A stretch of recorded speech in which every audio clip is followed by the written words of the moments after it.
कहानी है रामपुर गांव की, जहां के मर्द महिलाओं को हमेशा नीचा दिखाने की कोशिश में रहते। अरे अभी तक खाना नहीं आया, क्या मुझे एक और शादी करने की जरूरत है? नहीं जी नहीं, ऐसा मत करना, वरना मैं कहाँ जाऊंगी। खाना लेकर मैं अभी आई जी। गांव की पंचायत में भी फैसले हमेशा औरतों के खिलाफ ही रहते। मैं जो फैसला सुनाता हूँ वो भगवान की आज्ञा होती है। इस लड़के ने अपने मन से शादी करके अच्छा नहीं किया। लड़के को घर भेज दो और इसकी शादी इसकी जाति की किसी लड़के से करवा दो, लेकिन ये लड़की, इसे तो गांव के बाहर निकाल दो। नहीं नहीं जमींदार साहब, ये क्या बोल रहे हैं? ऐसा नहीं हो सकता। मेरी बेटी मासूम है, इसे अच्छे बुरे की समझ नहीं है। अरे कहाँ जाएगी ये बेचारी? कहाँ जाएगी? इतनी चिंता है तो पूरे परिवार का गांव निकाला कर देते हैं। बेचारे पूरे बसे बसाए परिवार को गांव छोड़ना पड़ता है। चाहे जो हो, अगर बेटियों को कंट्रोल नहीं कर सकते तो गांव में रहने का कोई मतलब नहीं है। यहाँ औरतों को दब कर रहना होगा। कोई भी अपने हिसाब से कुछ नहीं कर सकता, सब ईश्वर की मर्जी से ही होगा। तभी गांव का एक आदमी दौड़ा दौड़ा आता है। सरपंच साहब, जमींदार साहब, वो कालिया है ना, उसकी बेटी पढ़ने के लिए शहर जा रही है। अच्छा, ये कब हो गया? और कालिया की हिम्मत कैसे हो गई ऐसा करने की? लेकर आओ उसे और उसकी बेटी को। बस फिर क्या था, हाजिर हो जाते हैं कालिया और उसकी बेटी सरपंच के सामने। अरे कालिया, ये क्या सुनने में आ रहा है? बेटी को इंजीनियर बना रहा है तू? और ये बता, गांव में तो स्कूल नहीं है, फिर कहां से इतनी क्लास पास कर गई तेरी बेटी? राधा, जो कि कालिया की बेटी है, उसे लगता है कि सरपंच उसकी तारीफ कर रहे हैं। सरपंच जी, मैंने ऑनलाइन पढ़ाई की है, डिस्टेंस लर्निंग से। सभी में मैंने अच्छे नंबर पाए हैं, जिसे देखते हुए शहर की इंजीनियरिंग कॉलेज में मुझे स्कॉलरशिप मिली है। वाह जी वाह, क्या होती है ये? पहले तो ये बताओ, फिर आगे की बात करते हैं। पूरा गांव राधा की बात सुन रहा था और राधा बोलती जा रही थी। तो ऐसे मैं फ्री में एक अच्छी शिक्षा लेकर गांव में जो कुछ परेशानियां हैं, जैसे बिजली, पानी और इंटरनेट जैसी समस्याओं के लिए काम करूंगी। मैं गांव को शहर से जोड़ने के लिए पुल का निर्माण करवाने का प्रस्ताव रखूंगी। मुझे पूरी उम्मीद है कि जल्द ही हमारा गांव भी तरक्की की राह पर चल पड़ेगा। राधा की बात सुनकर सारे गांव वाले ताली बजाने लगते हैं।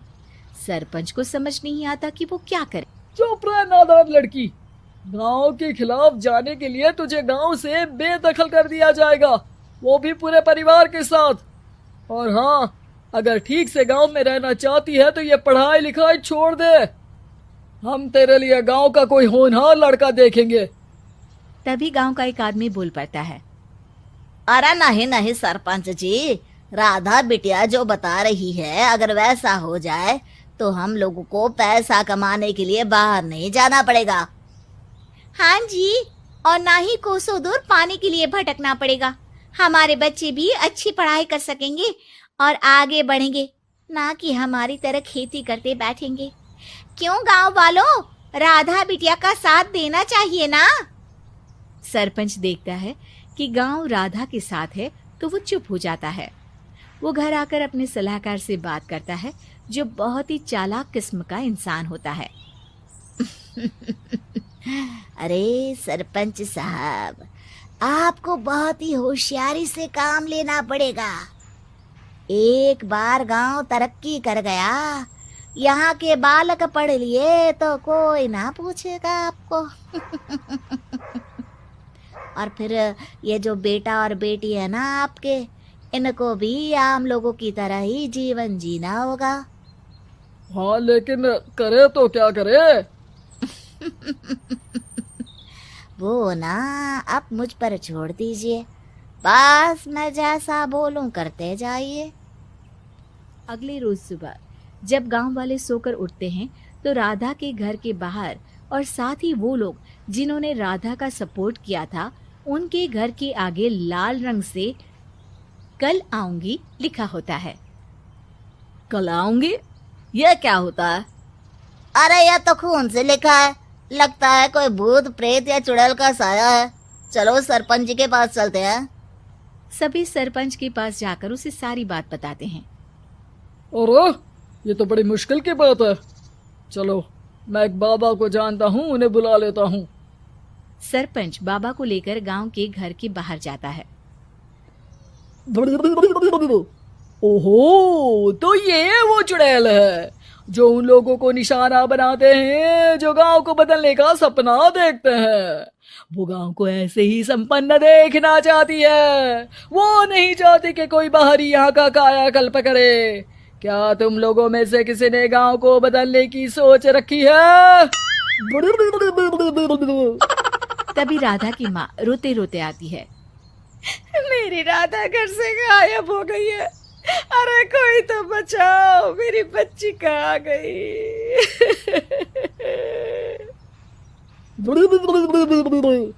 ले गई वो चुड़ैल, तेरी बच्ची को ले गई।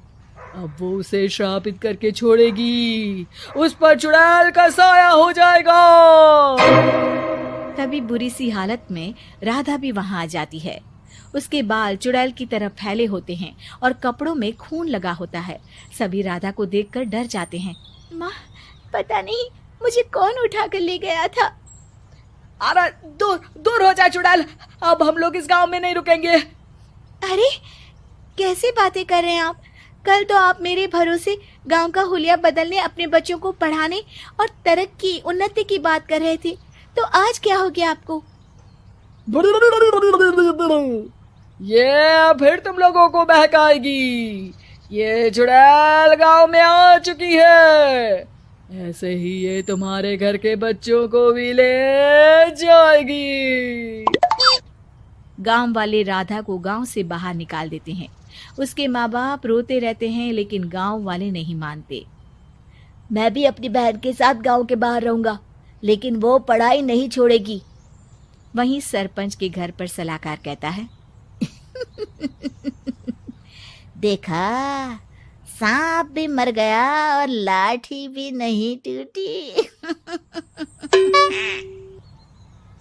लेकिन अगले ही दिन सरपंच के घर के बाहर भी वही शब्द लिखे होते हैं और फिर सरपंच की बीवी कहती है, हमारी बेटी को किसी ने अगवा कर लिया है। तभी राधा का भाई वहां आ जाता है। अरे गांव वालों, मैंने सरपंच जी की बेटी को देखा था, वो चुड़ैल उसे उठाकर ले जा रही थी। अरे क्या मजाक कर रहे हो? नहीं नहीं सरपंच जी, आप नहीं जानते, वो चुड़ैल अब आपकी बेटी में आ जाएगी, जैसे राधा के अंदर आ गई थी। तभी सरपंच की बेटी वैसी ही हालत में वहां आती है जैसे राधा आई थी। पापा, पता नहीं कैसे मैं गायब हो गई थी।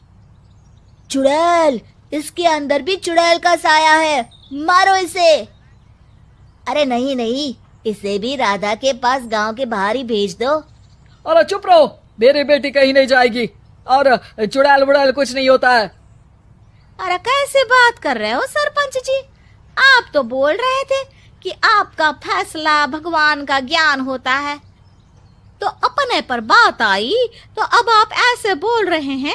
अरे ना ना ना, आपको अपनी बेटी को त्यागना ही होगा। अरे बुलाओ बाबा को। राधा का भाई बाबा को ले आता है, जिसे अब गांव वालों के डर के कारण सच बोलना पड़ता है। मैं कोई बाबा नहीं हूँ, मैं तो मोची था। ये सलाहकार महोदय ने मुझे कहा था एक्टिंग करने को। अब वो मुझे पैसे देने वाले हैं। अब मुझे माफ कर दो। गलती हो गई, मुझे माफ कर दो।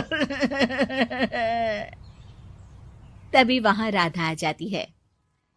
देखा सरपंच जी, जब गांव के बच्चे साक्षर होंगे तो आप जैसे लोगों की चालाकी नहीं चलेगी। उम्मीद है कि आपको हमारी ये कहानी पसंद आई होगी। कृपया हमारे चैनल को सब्सक्राइब करें और सभी अपडेट्स के लिए बेल आइकन जरूर क्लिक करें। और हाँ, वीडियो लाइक और शेयर करना मत भूलिएगा। Bye bye.